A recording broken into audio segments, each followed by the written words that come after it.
Surprise ko at ko happy birthday sa iyo at advance happy monthsary sa atin. Tinatawagan kita kanina kaya lang busy ka or baka walang signal or walang kuryente dyan kasi nga bumabagyo. Surprise ko nga pala sa iyo, pasensya na at late yung gift ko. Mahal na mahal kita ko at ko, I love you so much.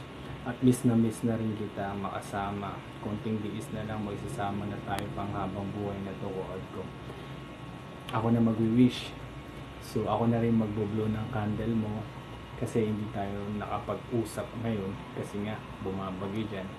Sana matapos na yung bagyo. At good health lagi sa'yo ko at ko, mahal na mahal kita.